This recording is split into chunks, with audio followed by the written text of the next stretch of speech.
A qualidade da democracia, por José Álvaro Moisés. Professor, qual o significado da diplomação do presidente eleito Luiz Inácio Lula da Silva? Bom dia a todos e a todas. Essa cerimônia que ocorreu na última segunda-feira é extremamente importante porque ela ratifica de uma maneira institucional, de uma maneira dentro da legalidade e de acordo com os termos da Constituição, que o candidato que foi eleito nas eleições deste ano, no primeiro e no segundo turno, será o novo presidente da República e ele tem todas as condições, do ponto de vista institucional, de assumir esse papel. Veja bem, ocorreu uma coisa interessante. Eu menciono muito rapidamente dois aspectos.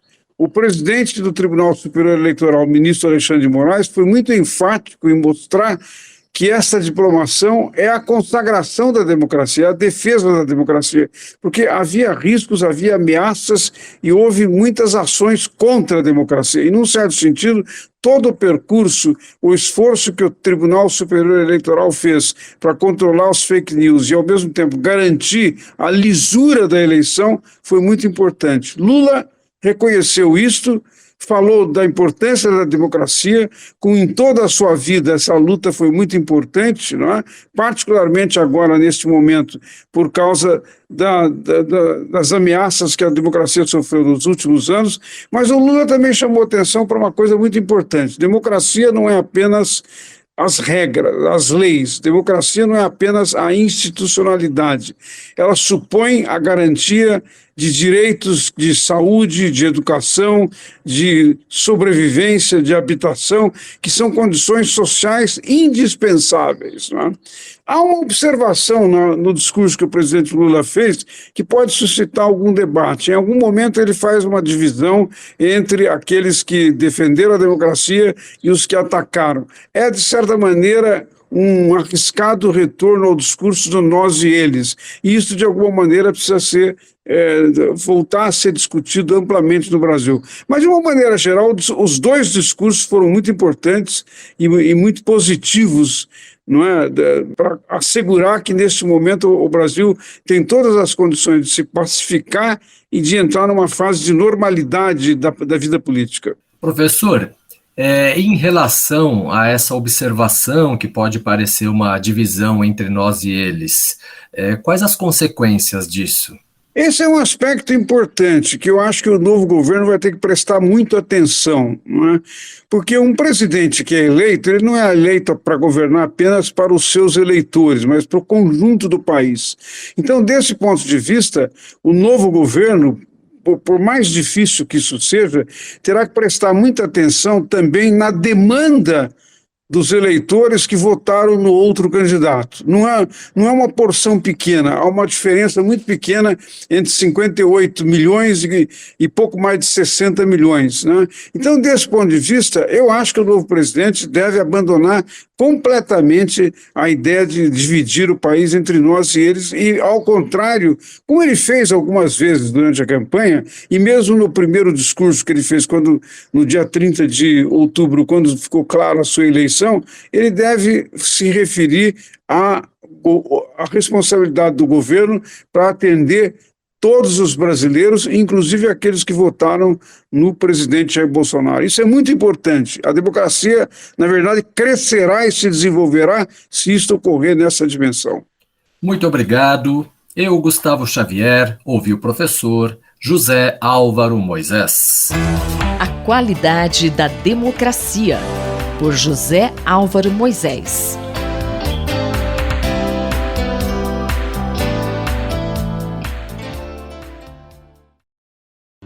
Doutor Bartô e os Doutores da Saúde, com João Paulo Lotufo. Doutor João Paulo Lotufo, o que dizer sobre as drogas recreativas, hein? Por que o pessoal procura drogas recreativas hoje?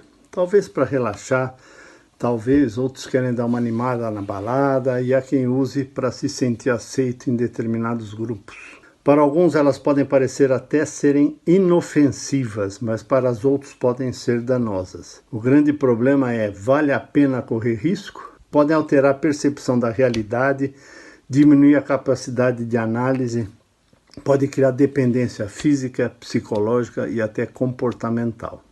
Repito, vale a pena correr risco?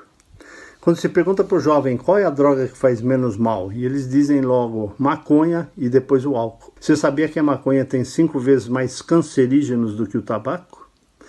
E recentemente, numa revista de radiologia, foi publicado agora em 2022, dados que mostram que o enfisema foi encontrado em 75% dos fumantes de cannabis, em 67% dos fumantes de tabaco, contra apenas 5% em não fumantes. Fica mais um alerta para os que defendem a cannabis como droga natural e que não faz mal ao pulmão. Mas o principal da cannabis é a lesão cerebral. A lesão cerebral não tem volta, ela é irreversível. Dr. Lotufo, explique os efeitos do êxtase para a gente mais uma vez. O êxtase, por exemplo, conhecido como MDMA, traz sentimento de euforia, faz tudo parecer melhor, mas a lista de sensações positivas termina por aí. Os malefícios, a desidratação, aumento de temperatura, pressão elevada e, consequentemente, um derrame ou surto psicótico. Lembrar que aquele rapaz que morreu na raia olímpica da USP, afogado numa festa ali de 5.000 pessoas, ele usou essa droga e, na verdade, ele teve um aumento de temperatura, um calor excessivo e ele foi nadar na raia olímpica da USP.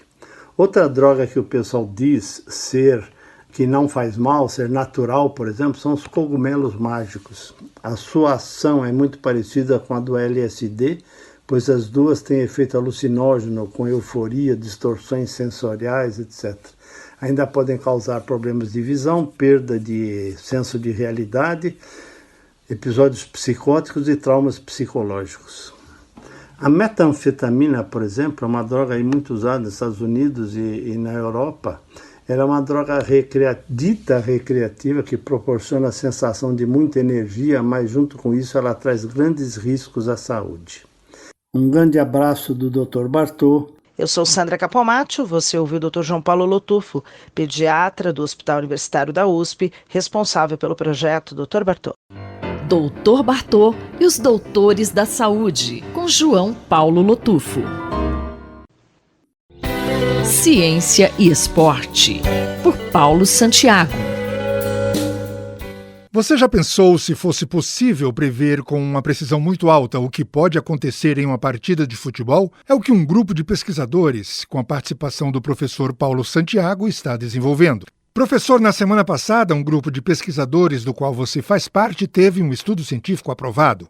Trata-se de uma pesquisa em que vocês mostraram que é possível a máquina aprender e prever a chegada de um time de futebol no campo de ataque. Como isso funciona exatamente? Olá, ouvintes da Rádio USP. É isso mesmo, na semana passada tivemos um artigo científico aprovado na revista PLOS One. Ele foi encabeçado pelo professor Ulisses Dias, da Faculdade de Tecnologia da Unicamp de Limeira, e conduzido pelo seu aluno de mestrado, Leandro Estivo. No estudo, realizamos uma forma de aprendizado de máquina baseado em redes neurais convolucionais profundas, onde extraíamos as métricas dos jogadores em campo. Elas eram transformadas quadro a quadro numa representação denominada de grafo de ritmo visual, e dessa forma a rede neural convolucional, que é um tipo de inteligência artificial, ela conseguia predizer com 5 segundos de antecedência a chegada da equipe adversária no campo de ataque. Isso se torna muito importante porque é possível que métricas sejam utilizadas para determinação de desempenho, para a construção de melhores modelos de treino e até mesmo para entender melhor a dinâmica de jogo. Então essa é mais uma forma e uma interação aí das pessoas, dos pesquisadores que estão na área da computação, juntamente com as pessoas que estão na área de ciência do esporte, fazendo um aprendizado de máquina para fazer uma predição da chegada no campo de ataque no futebol. Professor, então era possível predizer o ataque da Croácia contra o Brasil na Copa do Mundo e evitar o gol no final da prorrogação? Quais são as limitações do estudo e os direcionamentos futuros? Eu sabia que viria uma pergunta desse tipo e muitos ouvintes vão dizer então: por que esse tipo de técnica não foi utilizado no jogo do Brasil e Croácia para predizer o gol que o Brasil sofreu lá no final da prorrogação. Esse tipo de técnica aplicada no artigo prediz com antecedência de 5 segundos, com um bom nível de certeza, a chegada no campo de ataque, lá no quarto final do campo de ataque da equipe. Mas não vai predizer se existe ou não a chance ali de fazer o gol. É lógico que quanto mais próximo do gol, quando você chega no campo de ataque, maiores são as chances de realizar o gol. E aqui uma limitação do estudo é que ele foi feito em dados processados após a realização dos jogos. Então ele não foi feito no que a gente diz em tempo real. Então a predição aqui feita são em dados coletados que foram analisados posteriormente. Então essa rede neural convolucional consegue, extraindo da métrica de grafos de ritmo visual, predizer a chegada no quarto final do campo lá de ataque. Mas futuramente, se conseguir realizar esses tipos de análise em tempo real, extraindo essas métricas durante o jogo, é possível sim se levantar um determinado nível de score de risco de chegada no campo de ataque. E isso será muito interessante para, por exemplo, equipes cada vez mais conseguirem achar em situações onde você está com a posse de bola e tem a possibilidade de chegar no ataque. Então todo estudo tem limitação, essa é uma forma de aplicação e que tem apresentado resultados muito promissores para o futuro na investigação da dinâmica de jogo no futebol. Obrigado e até a próxima coluna. Ferraz Júnior, Rádio USP. Ciência e Esporte, por Paulo Santiago. Globalização e Cidadania, por Pedro Dalari. Bom dia, professor Pedro Dalari. Professor, 2022 está acabando e o que levamos esse ano que está no seu final? Que registros devem ser considerados, devem ser pensados e repensados para o futuro, para o bem e para o mal? Ao se encerrar 2022, fica o registro de um ano extremamente marcante, com acontecimentos cujos efeitos transbordarão para os próximos anos. A invasão da Ucrânia por tropas russas em fevereiro chocou o mundo. Em ação militar desprovida de qualquer respaldo jurídico ou moral, a Rússia agrediu um país soberano, provocando forte resistência da população ucraniana e a reação de grande parte da comunidade internacional. Diante das dificuldades para atingir seus objetivos no campo de batalha, o governo de Vladimir Putin vem ameaçando com a possibilidade do uso de armas nucleares, o que teria consequências inimagináveis para a humanidade. Também no início do ano, a retomada da expansão do número de casos de Covid-19 causou grande preocupação, demonstrando a persistência de uma pandemia que entrará em seu 4º ano. Inclusive por conta desses terríveis eventos, a economia mundial entrou em um estado de crise bastante grave. As altas taxas de inflação em países da Europa são exemplo revelador de um quadro desconhecido desde o final da Segunda Guerra Mundial. E o mais assustador é o impacto que a crise está tendo no plano social, com um aumento acentuado da fome e da precarização das condições de vida de grande parte da população mundial. No plano da convivência política, a democracia voltou a apresentar indicadores de crescente fragilidade. É alarmante o recrudescimento da violência empregada por governos autoritários, como no Irã e na China, assim como o fortalecimento eleitoral de partidos de extrema-direita em países democráticos, o que ocorreu na Itália e até mesmo na estável Escandinávia. Cabe observar que o Brasil não escapou desse cenário. Assim como no resto do mundo, a pandemia de Covid-19 ressurgiu no nosso país, que também se arrasta na retomada da atividade econômica, vê a piora dos indicadores sociais, inclusive da fome, e amarga a necessidade de forte resistência para a preservação da democracia. Até mesmo com relação à guerra na Ucrânia, a posição brasileira não foi boa, tendo o governo Bolsonaro e a oposição capitaneada por Lula convergido em um discurso débil, e mesmo leniente diante do horror decorrente da invasão russa. Mas se for para indicar uma marca distintiva deste ano de 2022, ela não é surpreendente, pois seu atingimento era totalmente previsível. E que marca foi essa, professor? No último dia 15 de novembro, segundo cálculos da Organização das Nações Unidas, a população do planeta chegou ao fantástico número de 8 bilhões de pessoas. A princípio, esse dado não deveria ser preocupante. Isso porque a taxa de crescimento da população mundial vem decrescendo. E, havendo racionalidade no uso dos recursos naturais do planeta, seria perfeitamente possível que todas essas pessoas tivessem um padrão de vida adequado. O problema é que esse equilíbrio não existe. O conjunto de crises que listei aqui, alarmante por si só, é coroado pela maior de todas, que é a rápida degradação do meio ambiente planetário, sinalizada pelos dados assustadores indicativos da elevação do aquecimento global. Em síntese, pode-se concluir que o ano de 2022 descortinou uma realidade dramática, pois a humanidade, ainda em pleno crescimento numérico, vive uma situação extrema de risco, em que o colapso das condições ambientais ou mesmo uma guerra nuclear poderão levar à própria extinção da espécie humana. Este foi o professor Pedro Dalari que falou com Marcelo Hollenberg para a Rádio USP. Globalização e Cidadania, por Pedro Dalari. Fique de Olho, por Eduardo Rocha. Insetos possuem estrutura de olhos bem diferente dos humanos e outros vertebrados. E até então, se acreditava que não eram capazes de formar imagens na retina. Mas um estudo que acaba de ser publicado explica a agilidade dos insetos proporcionada pela complexidade de seus olhos. Professor Eduardo, então os olhos dos insetos se parecem com os dos humanos? Nós humanos, mamíferos e outros grandes animais temos uns olhos que chamamos de sistema óptico único. Todo um alinhamento de luz passando por uma lente ou combinação de lentes que focam a imagem na retina.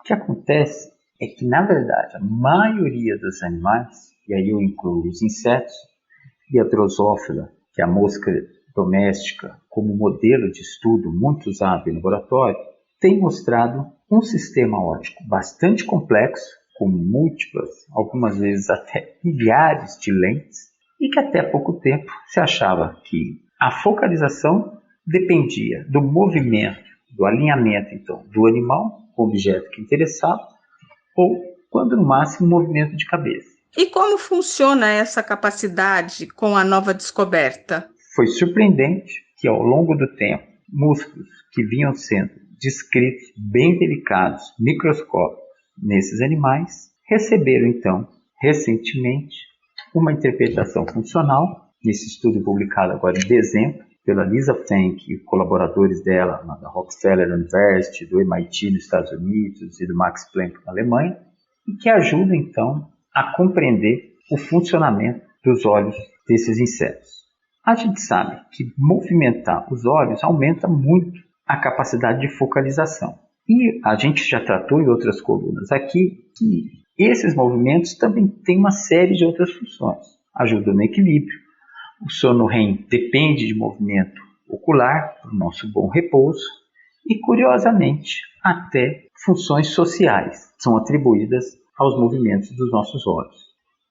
Esse estudo mostrando, então, que olhos complexos têm capacidade de se mover para melhor focalizar através de músculos que, nesse caso, orientam a retina, e não essas, às vezes, dezenas, centenas de lentes, mostrou esse aspecto curioso.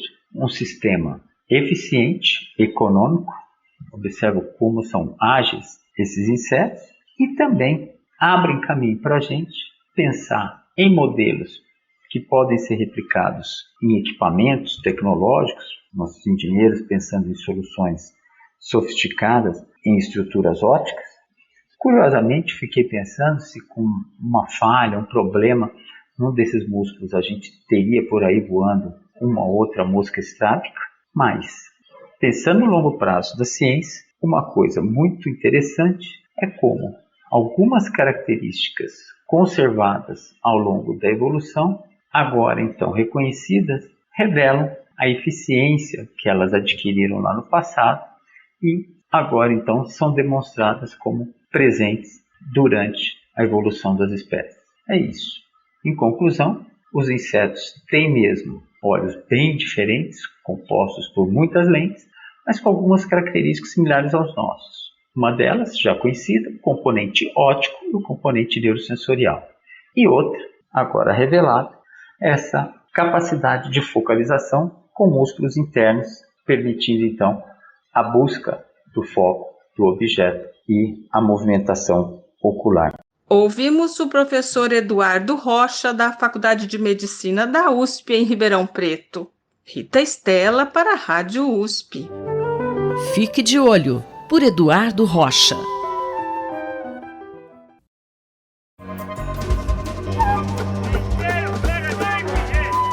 Saúde e Meio Ambiente, por Paulo Saldiva.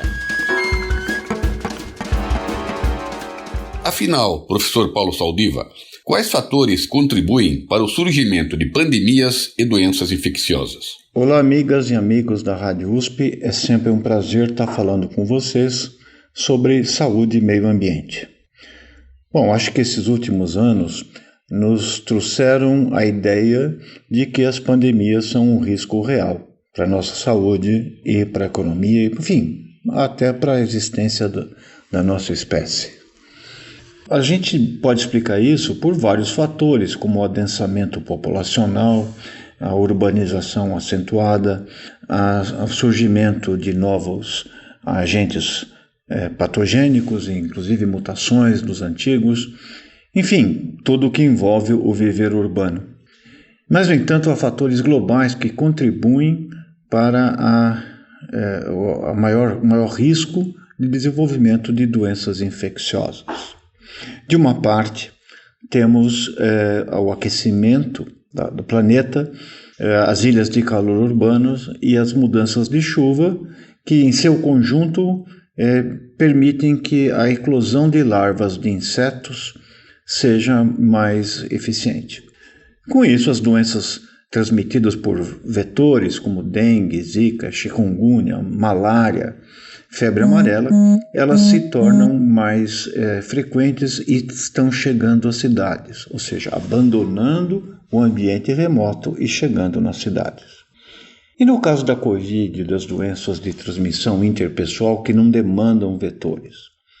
Bom, para abordar esse problema, um conjunto de pesquisadores de todo o mundo, que envolvem 540 cidades de todo o planeta, em diferentes latitudes, foram ver o que acontecia com as relações entre clima e Covid-19.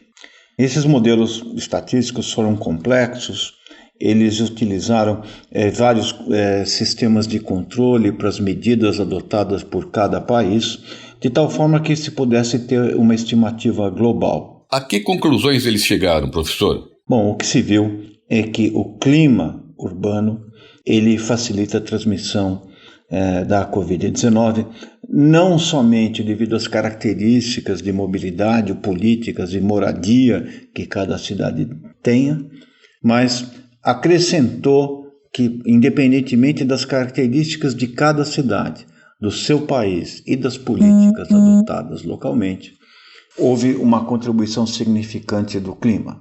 Baixas temperaturas, variações abruptas da temperatura e também baixa umidade absoluta são importantes fatores que contribuem para o aumento da Covid-19 numa determinada região. Em outras palavras, quando ocorrem esses períodos, seja de baixa temperatura e baixa umidade, o risco de transmissão do Covid aumenta a 33%. E isso significa que nós temos que cuidar também do clima urbano, de recompor a cobertura vegetal, devolver a umidade a esses desertos de concreto que nós construímos e nos prepararmos para as mudanças climáticas, não somente no ambiente remoto, mas cada vez mais também nas cidades. Talvez as cidades unidas possam fazer melhor do que os governos nacionais. As cidades têm uma conectividade maior e talvez tenham seu papel a desempenhar no impedimento das novas pandemias e também nas mudanças climáticas que já estão se manifestando em nosso país e em todo o mundo. Era o que eu tinha para hoje. Muito obrigado e até a próxima oportunidade. Eu, Paulo Capuzzo, falei com o professor Paulo Saldiva para a Rádio USP. Saúde e Meio Ambiente, por Paulo Saldiva.